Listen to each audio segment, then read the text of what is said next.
तो शाहिद साहब ये बताएं कि आप बानिए JF थंडर हैं, पाकिस्तान का फ़ख्र, जिस पर पूरी कौम फ़ख्र कर सकती है। इतनी बड़ी खिदमत के बावजूद आपको पाक फ़िज़ाइया का सरबराह क्यों नहीं बनाया गया? आमतौर पे मुश्किल सवाल है वैसे। आमतौर पे ज़ाती बात करना मैं इससे इज्तनाब किया करता हूँ, मगर मैं मुख्तसरन आपको ये बता सकता हूँ कि चूँकि यहाँ पे हिसाब बिल्कुल असलियत के बरक्स हुआ करते हैं। काम करने वाले को ओहदे नहीं दिए जाते, काम करने वाले को रिवॉर्ड नहीं किया जाता, और जब काम ना करने वाले इकट्ठे मिल जाएं और झूठ की बुनियाद पर आप अपना काम चलाना चाहें तो फिर पाकिस्तान वही होगा जो आज है। मैं ब्रीफली आपका जवाब दे रहा हूँ। जरदारी साहब उस वक़्त बैठे हुए थे, उनके जो इरादे थे पैसा खाने वाले, शाह लतीफ़ तो पूरे नहीं कर सकता था। आप कैसे पैसा दे सकते थे सर? फिर मैं यही तो आपसे कह रहा हूँ। तो हुकूमत से पैसा लेती है नहीं, पैसा लेना नहीं, पैसा खिलाना। कैसे खिला सकते थे? ऐसे ही खिला सकते हैं ना आपको जो फंड मिले आप उनके डिस्पोजल पे कर दें। और फंड जो आपके नाम पे साल का एयरफोर्स चलाने के लिए फंड नहीं मिलता, बजट तो आप जरदारी साहब के हवाले कर दें, उनको खुश कर दें कि जनाब आप एयरफोर्स के ठेके वेके करें जो उनकी ख्वाहिश थी। और उनको ये इस तरह की शर्त जो है उसके ऊपर हाँ चाहिए थी, तो मैं तो वो शर्त नहीं पूरी कर सकता था, तो इसलिए मेरे ख़िलाफ़ और भी आंसर थे। अब क्या मैं सबका नाम लूँ? और सब का मकसद यही था कि ये बंदा जब बैठेगा तो फिर ये डमी आदमी तो नहीं है, उनको डमी चाहिए, उनको डमी चाहिए होते हैं। डमी बिठाओ ये ताकि वो बात ना कर सके और बस फिर वो चलते रहे। अंसार अब्बासी की स्टोरी भी आपने द न्यूज़ में पढ़ी होगी कि किस तरह से चेयरमैन नैब की अपॉइंटमेंट हुई और उसका बिल्कुल आपस में उनका इस्तीफ़ा देने की इस्तीफ़ा तक का लिखवा लिया था। बिल्कुल ऐसे ही है, पाकिस्तान में यही चलता है ना कि वो हाजिर कर दें इस्तीफ़ा, जनाब आप हुक्म करेंगे गर्दन भी काट दें, मैं कटवाने को भी तैयार हूँ, मुझे आप लगा लें।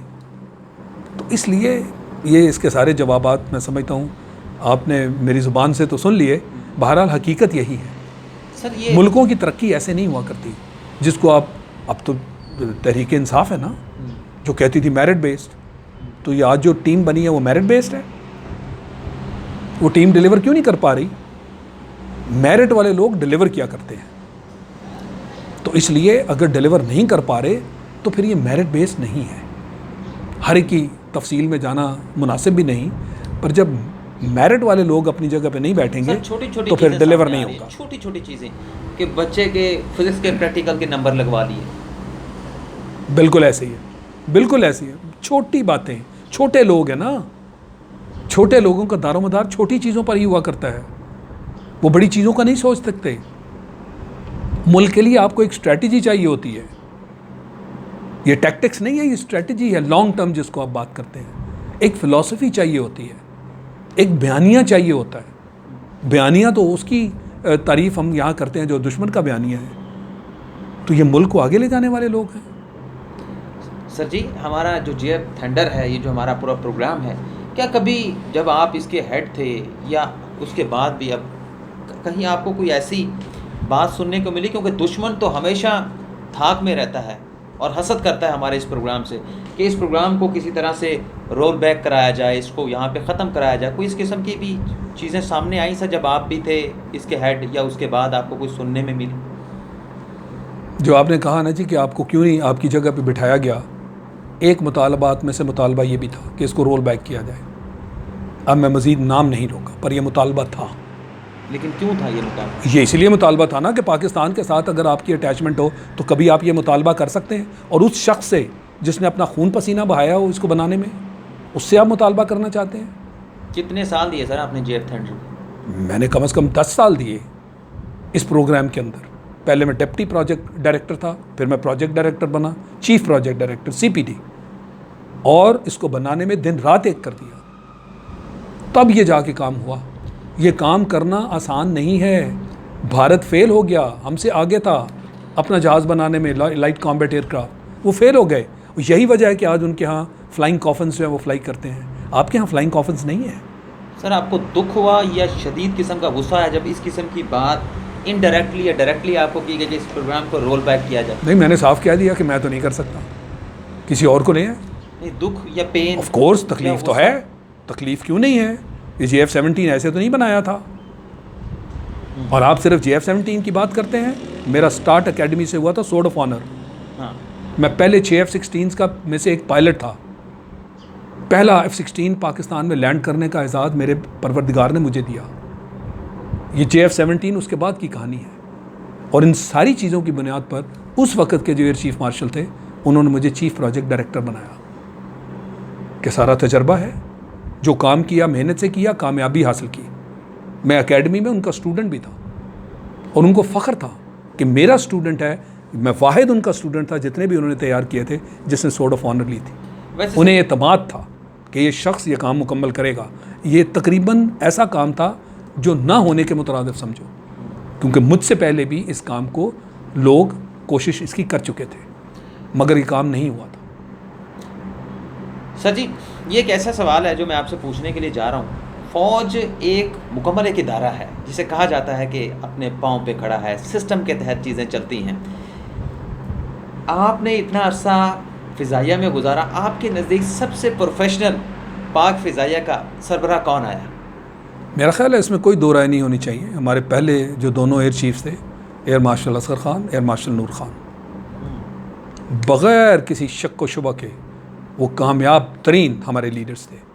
उन्होंने एयर फोर्स की बुनियाद रखी और उसी के तहत एयर फोर्स ने 1965 में जो कारकर्दगी दिखाई वो आला तरीन थी। इसका ये मतलब नहीं कि आज एयर फोर्स उस काबिल नहीं है, मगर मैं उनकी ज़ाती कोशिश की बात, क्योंकि उस वक्त तो हमारी एयर फोर्स थी ही नहीं। 1947 के बाद हम बेसुरा सामान थे। मैं तो इसलिए सवाल किया ताकि हमारे जो हीरोज़ हैं उनको याद किया जाए, लोगों को पता चले। बिल्कुल बिल्कुल, हमें याद रखना चाहिए उनको। ये उनकी बनाई हुई एयर फोर्स है जिसने अब जो कुछ किया 27 फरवरी को, वो वही एयर फोर्स फिर से आपको याद आ गई जो 1965 की एयर फोर्स थी। ये वही एयर फोर्स है जिसको लेकर हम आगे चलते रहे। अल्हम्दुलिल्लाह हम आज भी इस काबिल हैं कि दुश्मन का मुंह खट्टा करेंगे, दांत तोड़ेंगे उसके और उसको चने चबा देंगे। और इसका बजा तौर पर हमारे प्राइम मिनिस्टर दुश्मन को याद दहानी कराते रहते हैं। जंग के हालात सर अगर पैदा होते हैं तो पाक फ़िज़ाइया कितना टाइम लेगी अलर्ट होने के लिए? देखिए, ये जो अलर्ट होने वाला वक्त होता है ना, इसमें वक्त नहीं लगा करता। पाक फ़िज़ाइया वो ताकत है जिसको आज आप कह सकते हैं कि इसने जो है वो रोल इख्तियार कर रखा है जिसको आप डिसाइसिव कहते हैं कि पाक फ़िज़ाइया के रोल के ऊपर अब फ़ैसला कुन इसने रोल इख्तियार कर रखा है कि इसके मैदान में आने से फ़ैसले होते हैं। एयर पावर एक फ़ैसला कुन रोल इख्तियार कर चुकी है। अब पूरी दुनिया में देख लें, पिछली 3 दहाइयाँ कम से कम कोई भी आपको जंगी मैदान में जंग नज़र नहीं आई, बर्री फ़ौज की जंग नज़र नहीं आई, क्योंकि अब एयर पावर जो है वो रोल अदा करती है जिसके ऊपर फ़ैसले हो जाते हैं। और लिहाजा जब फ़ैसले एयर पावर की बुनियाद पर होने हैं तो फिर उसको एक्शन में तो फ़ौरन आना है, इससे पहले कि दुश्मन हमारे ऊपर कोई हमला कर दे या वो कोई ऐसा हमारे ऊपर सबकत हासिल कर ले जिसके तहत हम वो रोल अदा ना कर सकें। हमें उसको बीट करना है, ये जज्बा हम में है और इंशाअल्लाह आपको एयर फोर्स फौरी तौर पर इन एक्शन नज़र आएगी। सर, इधर से भारत का त्यारा लाइन जो बॉर्डर है वो क्रॉस करके इधर पाकिस्तान में आता है, तो कितनी सलाहियत है हमारी पाक फ़िज़ाइया के पास कि उसे कितने मिनट्स में ये लम्हात में दबोच लेगा? देखिए, फ़ौरन एक्शन हुआ करती है। फ़र्क सिर्फ इतना है कि वो कहाँ से टेक ऑफ कर रहा है, हाँ, और कहाँ से लोग नमूदार हुए हैं, वो फासला तो उसने कवर करना है ना। और कोशिश भी यही की जाती है कि जहाँ सबसे ज़्यादा हमें धमकी हो, हम उसके करीब तरीन हमारी जो वॉर टाइम की बेसिस हैं, FOBs उनको कहते हैं, फॉरवर्ड ऑपरेटिंग बेसिस, हम उनको एक्टिवेट करें। तो कोशिश यही होती है कि वो कोई ऐसा काम ना कर जाए जिसके ऊपर हमें नुकसान हो। कुदरती बात है और अल्हम्दुलिल्लाह हमने साबित भी कर दिया दुनिया पे। उसने तो बहुत सारे जहाज़ उस दिन उड़ाए थे और बहुत सारे सेक्टर्स में उड़ाए थे।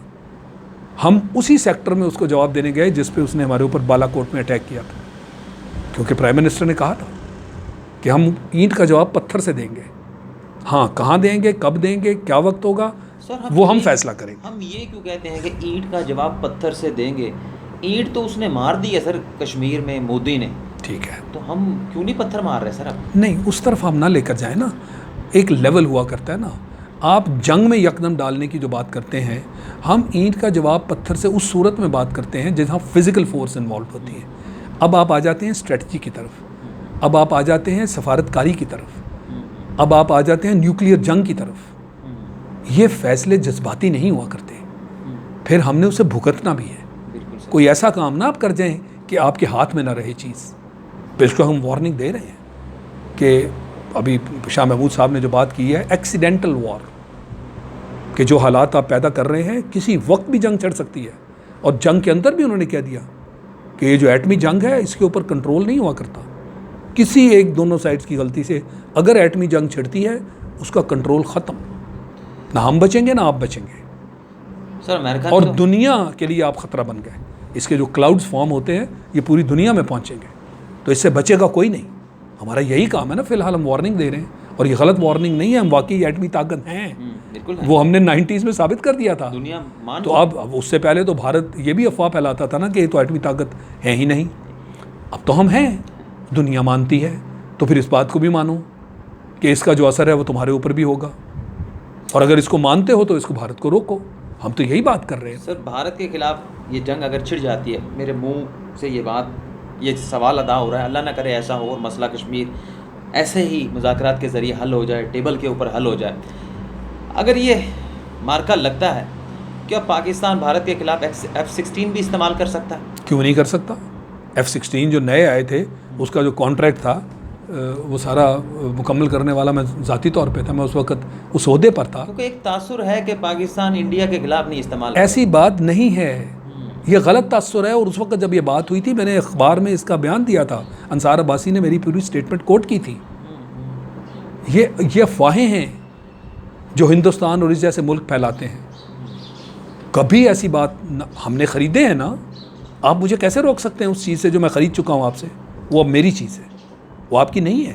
बिल्कुल। को आपने मुझे बख्शीश के तौर पे नहीं दिए, को आपने मेरे ऊपर एहसान नहीं किया। वो आज मेरा एसेट है और मैंने ऐसे तो नहीं ख़रीदा। अगर मैंने इस्तेमाल अपने दुश्मन के ख़िलाफ़ नहीं करना तो फिर मैं किसके ख़िलाफ़ इस्तेमाल करूँगा। ऐसी चीज़ें दुश्मन के ख़िलाफ़ इस्तेमाल करने के लिए ली जाती है। इस्तेमाल कर सकते हैं ये जैसे भी मैं मर्ज़ी करूँ, ये मेरा काम है। उसका जो रोल है, अब तो खैर JF-17 भी आ गया, अल्हम्दुलिल्लाह।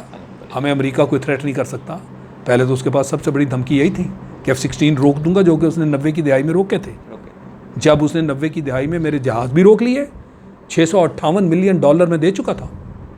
नए जहाज़ लेने के लिए तैयार थे, पार्किंग हुई थी, हम तक आने थे। ना सिर्फ ये कि हमारे पैसे खा गया $658 मिलियन, बल्कि उसने कहा जो पार्किंग है इसका भी पैसा दो। और पैसे लेने तो फिर गंदम और सोयाबीन। और अगर पैसे मैं नहीं दूंगा, अब बताओ गंदम लेनी है या सोयाबीन्स लेने हैं। इस हद तक वो गैर मुनसफाना उनका रवैया है। और इस पर हम एतमाद करें? हमारी हुकूमतें इन्हीं पे एतमाद करती रही ना आज तक, अमेरिका अमेरिका अमेरिका। तो फिर सालसी पे बगले भी बजाने चाहिए कि अमेरिका पे एतमाद तो नहीं करना चाहिए, वो तो बिल्कुल मार जाएगा। बिल्कुल नहीं एतमाद करना चाहिए। मैं बिल्कुल, तभी तो मैं कह रहा हूँ कि आपका आके ये कहना सालसी के नाम पे वर्ल्ड कप जीत आया हूँ, ये तो कोई अच्छी स्टेटमेंट नहीं है। इसका सारा माजी सामने रखते हुए बात करें, ऐसे जज्बात में आके बात ना करें। वापस थोड़ा सा अगर हम इंटरनल पे आएँ तो सर, ये आजकल डील की खबरें क्यों चल रही हैं? नवाज शरीफ की, जरदारी की, और तवातुर के साथ सोशल मीडिया पर बड़ी डिस्कशन चल रही है। क्या इमरान खान के साथ जो एक पेज पे थी एस्टेब्लिशमेंट, मुतनफ़र हो गई है? नहीं, मैं नहीं समझता कि कोई इस तरह का मामला है। उनके साथ उनकी बाकायदा एक अंडरस्टैंडिंग है। अभी आर्मी चीफ जो है उनको एक्सटेंशन भी दी है, हुकूमत ने दी है ना, तो उनके काम को सराहा गया तो दी ना। बिल्कुल ठीक है। उनके साथ एक पेज पे हैं तो दी गई ना। लेकिन ये डील शील ये क्या? इसीलिए मैं कह रहा हूँ कि ये साइड बाई साइड चीज़ें चल रही हैं। ये एक सियासी मामला है और इस सियासी मामले के तहत मुख्तलिफ मकासद हो सकते हैं। और डील की बात कहते हुए जो हुकूमत है उसको थोड़ा नीचे दिखाने वाली बात है कि आप बड़े उसूलों की बात करते थे, अब वक्त आया है तो आप डील की भी बात कर रहे हैं। वो डील को इस तरह की, इमरान ने भी कहा है कि जी आप वो प्ली बार्गेन की जो बात है, अगर आप इसको डील का हिस्सा समझते हो, वो तो खुल्लम खुल्ला बात, वो तो कानूनी बात है, वो कानूनी बात है, खुल्लम खुल्ला बात हुई है। उन्होंने कहा इसके अलावा आपके साथ कोई बातचीत नहीं हो सकती। तो वहाँ फ्रस्ट्रेशन भी है, दबाव डालने वाली बात भी है, उनका इमेज ख़राब करने वाली बात भी हो सकती है। तो ये बहुत सारे फैक्टर्स हैं। कौन फैला रहा है? वो दूसरी साइड पे लोग वो भी कह रहे हैं हम डील नहीं कर रहे, हुकूमत भी कह रही है कि भी कानूनी तौर पर पैसे दो और जाओ, तो फिर ये कौन खबरें डील की फैला रहा है? इन्हीं में से फैला रहे हैं ना, बाहर से तो कोई नहीं आके फैला रहा, अमेरिका तो नहीं कह रहा। मेरा मतलब हम ही में से हैं। इनके अंदर डिविजन्स हैं, इनके अंदर तफरीक तकसीम है।